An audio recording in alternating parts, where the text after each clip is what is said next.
오늘 같이 나눌 말씀은 사도 요한의 통곡이라는 제목으로 함께 나누려고 합니다. 사도 요한이 밤모섬에 이렇게 들어가서 계시록의 환상을 보다가 울었다 하는 얘기가 이제 성경에 나오죠. 오늘은 좀 그 얘기를 살펴보려고 합니다. 사도 요한이 밤모섬에 유배가 되어 있는 가운데 환상을 보았는데 그 환상 가운데 천상교회의 모습을 본 이야기가 요한계시록 4장 그리고 5장에 나오고 있습니다.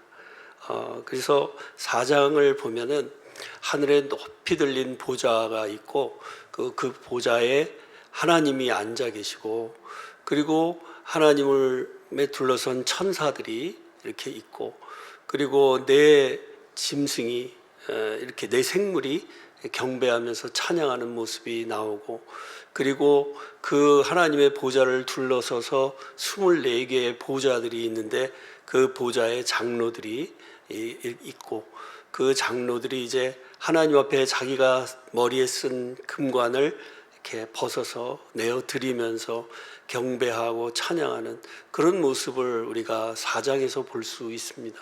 이것이 이제 하나님 앞에 드리는 천상 예배의 모습을 우리가 엿볼 수 있도록 이렇게 해 주셨던 것이죠. 그리고는 이어지는 계시록 5장에 보면은 하나님의 손에 오른손에 두루마기가 들려져 있는 모습을 사도 요한이 목격을 합니다.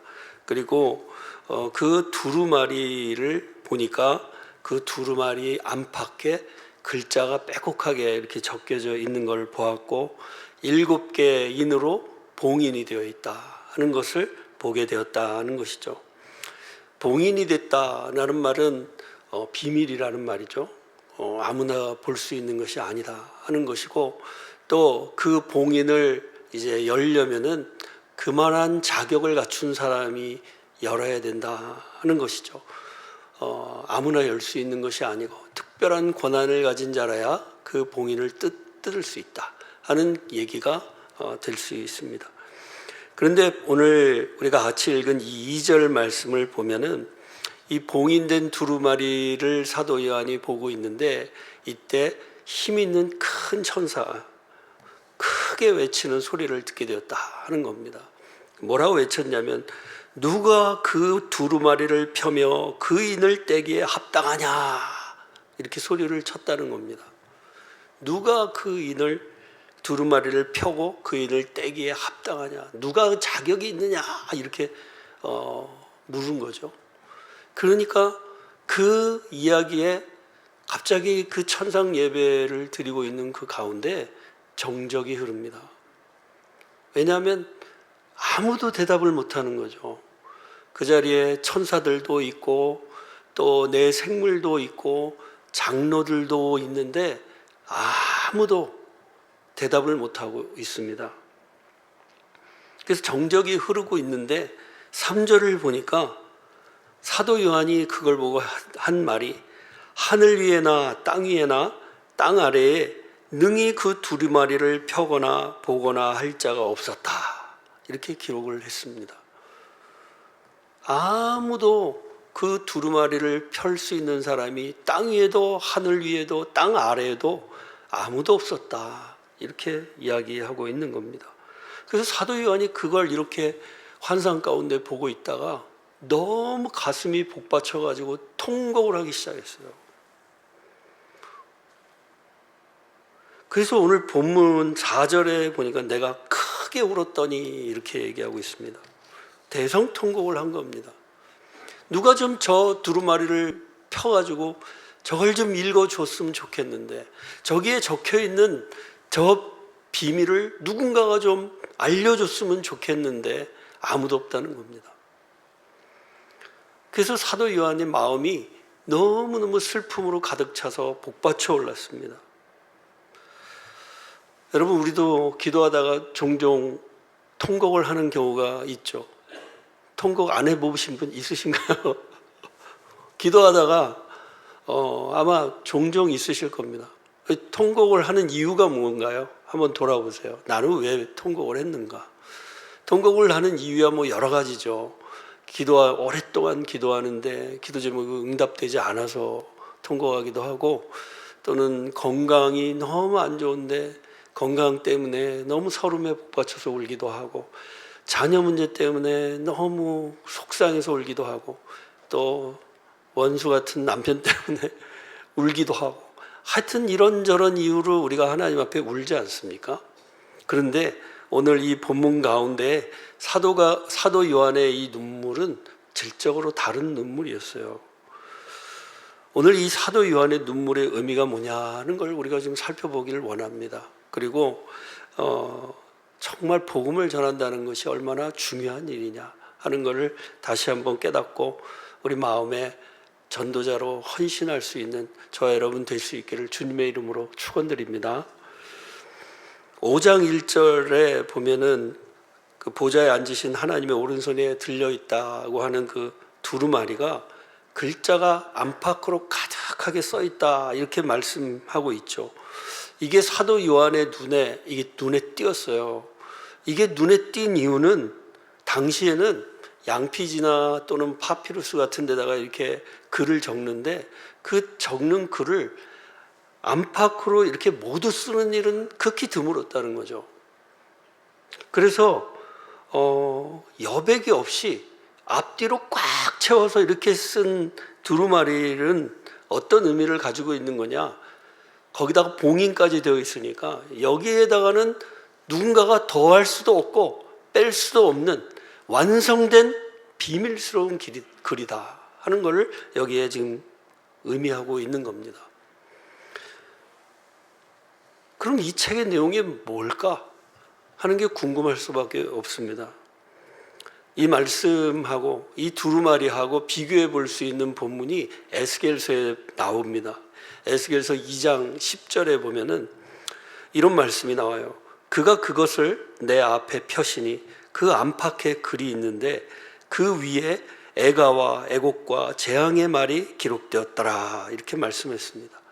하나님이 불순종하고 우상 숭배하는 이스라엘 백성들에게 전하실 그 책망과 심판의 메시지를 적은, 그래서 애곡과 재앙의 말들이 가득하게 적혀 있는 그 두루마리를 지금 여기에서 에스겔 선지자에게 보여주신 겁니다. 그래서 이 하나님의 말씀은 우리가 생각할 땐 하나님의 말씀이 위로만 있는 것이 아니고 여기에서 말씀하고 있는 것은 죄를 드러내고 그래서 책망하고 또 심판하신다 하는 것을 에스겔 선지자에게 보여주신 것이죠. 그래서 에스겔 선지자에게 이 두루마리를 먹이셨는데, 먹이신 이유는 뭐냐? 너의 사명은 이 글을 먹고 그대로 여기에 적혀 있는 그대로 애가와 애곡과 재앙의 메시지를 선포하라 하시는 말씀을 지금 하신 겁니다. 그런데 오늘 이 계시록 5장 1절에 나와 있는 이 두루마리는 에스겔 2장 10절에 있는 이 두루마리하고 모양새는 비슷한데 완전히 다른 것이 뭐냐면 이건 볼 수 없도록 봉인되었다 하는 것이죠. 그래서 사도 요한이 그걸 볼 수가 없으니까 너무너무 안타까워가지고 이렇게 통곡을 하고 있는 겁니다.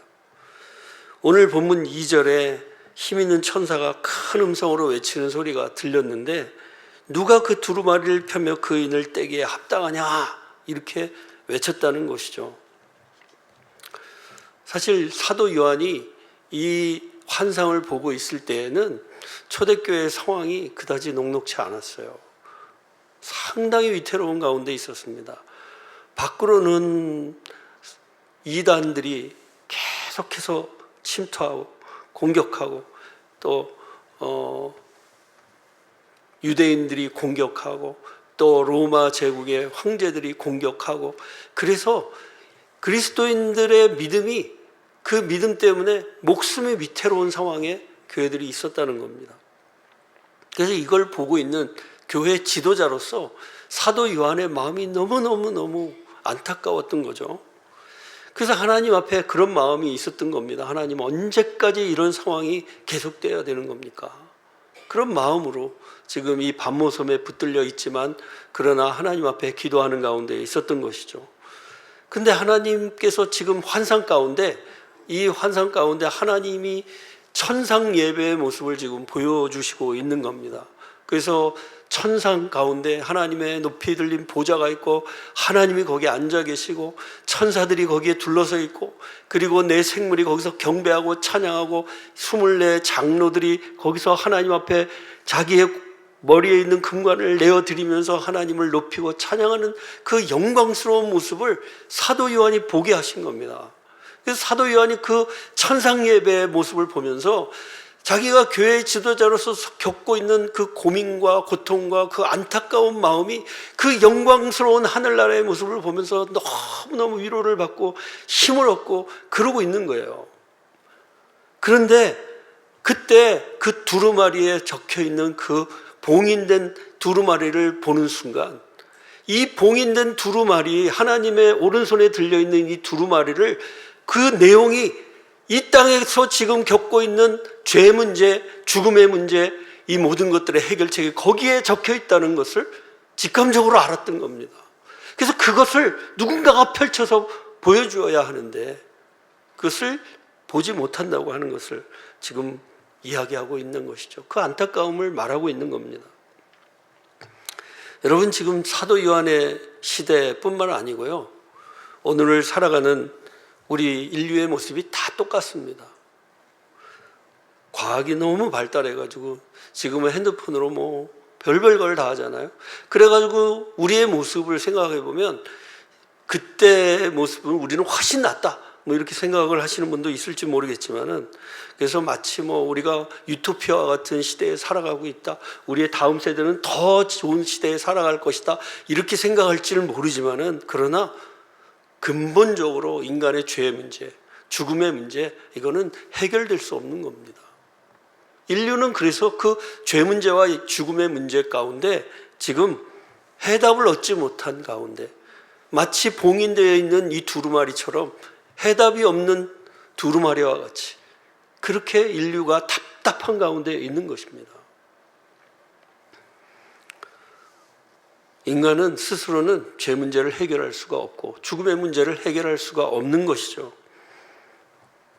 사람은 굉장히 똑똑해 보이고 사실 똑똑하지만, 그러나 철저하게 이 문제만큼은 무능한 게 우리 인류의 모습입니다. 사도 요한의 이 통곡은 바로 이 사실하고 직접적으로 연결되어 있습니다.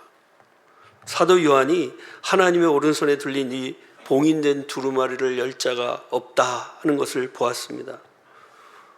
그 순간에 교회의 지도자로서 지금 민내하고 참아왔던 눈물이 마치 본물이 터지듯 터져버린 것이죠. 그래서 이 눈물은요, 사실은 사도 요한만의 눈물이 아니고 이 땅에서 죄와 죽음의 문제를 해결하지 못하고 살아가고 있는 모든 인류의 눈물이에요.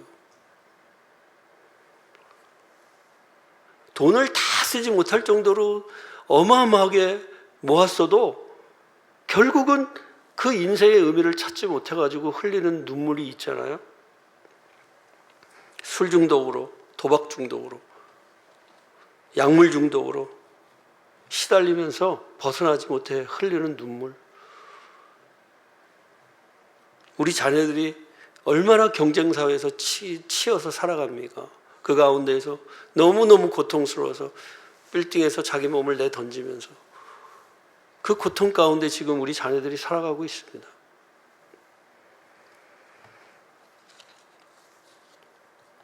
이 땅 위에 하나님의 나라가 지금 이루어지지 않고 있기 때문에, 그래서 그 고통으로 말미암아 지금 흘리는 그 눈물이 바로 이 사도 요한의 통곡인 겁니다. 사도 바울은 이 안타까운 인류의 모습을 뭐라고 얘기를 했냐면, 로마서 3장 10절에서 12절을 보니까 기록된 바 의인은 없나니 하나도 없으며 깨닫는 자도 없고 하나님을 찾는 자도 없고 다 치우쳐 함께 무익하게 되고 선을 행하는 자는 없나니 하나도 없도다 그랬습니다. 사도 요한이 이 인생의 죄와 죽음의 문제, 또 죄로 인해서 파생된 인류의 모든 문제를 해결하고 하나님 나라를 회복할 수 있게 해줄 수 있는 이 구원의 비밀이 담긴 두루마리, 이걸 펴야 되는데 이걸 펼 사람이 없다는 걸 보면서 지금 통곡할 수밖에 없었던 겁니다. 저와 여러분의 마음속에 이와 같은 염원이 있기를 주님의 이름으로 축원드립니다. 저와 여러분 마음속에 하나님의 나라를 염원하면서 그 나라의 회복을 간절히 바라면서 하나님 앞에 눈물을 흘릴 수 있는 저 여러분 되시길 주님의 이름으로 축복합니다.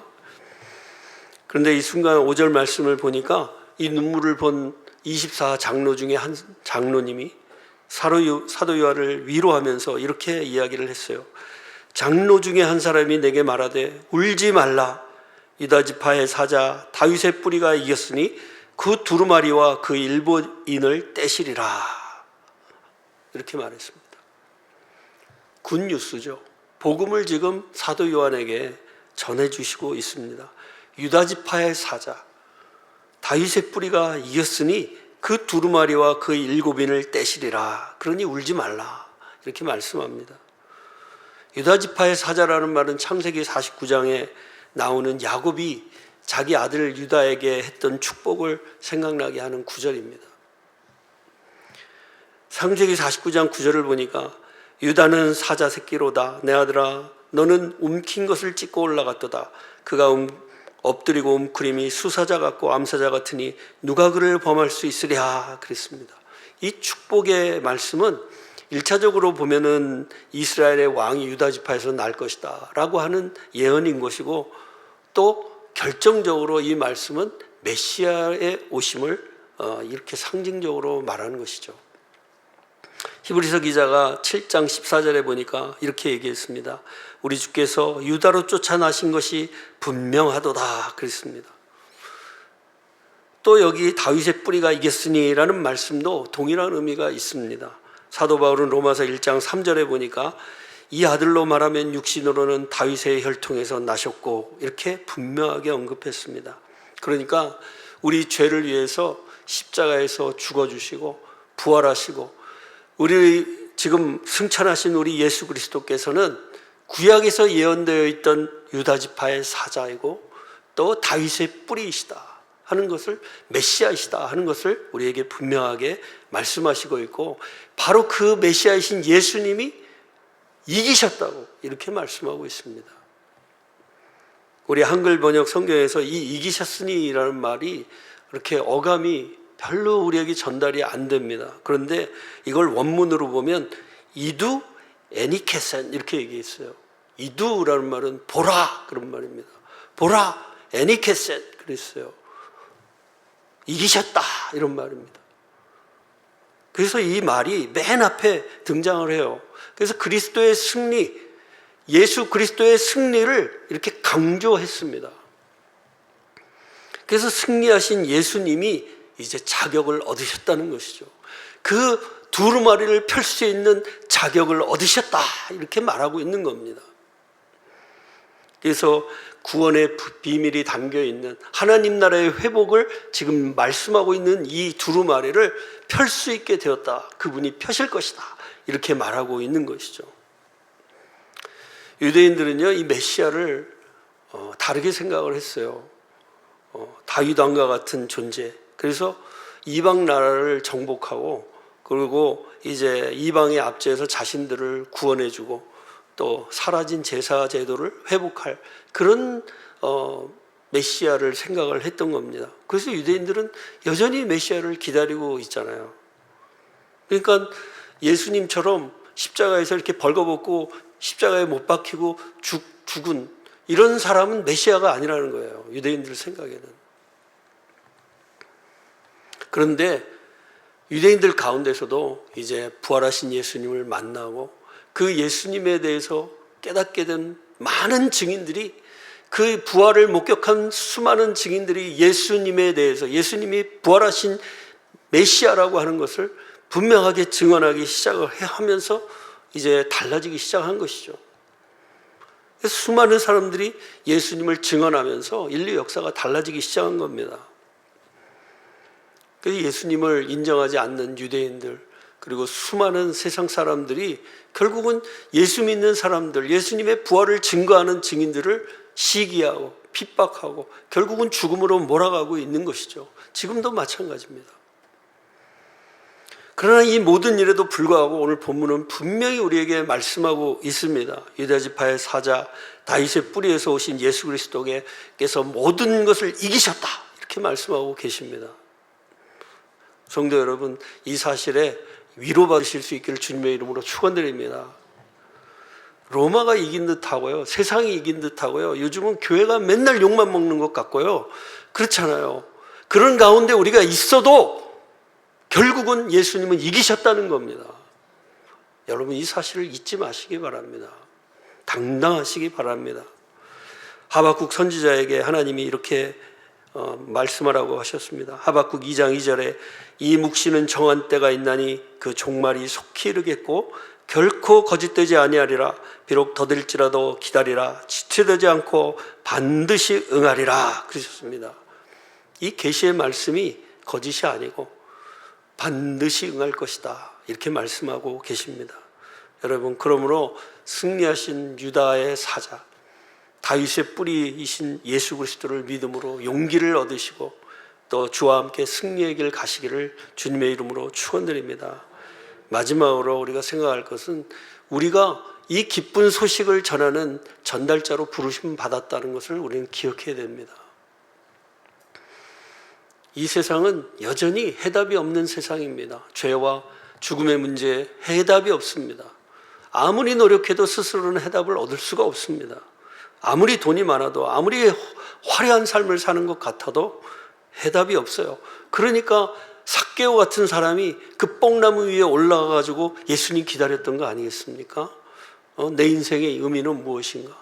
나는 왜 여기에 왔는가? 내가 죽으면 어떻게 되는가? 궁금해하면서 예수님 기다렸던 거 아니겠습니까? 이 땅에 많은 사람들은 다 그렇게 살고 있는 겁니다. 아무리 화려해 보여도 속으로는 다 고민하고 골마 터져 있는 겁니다.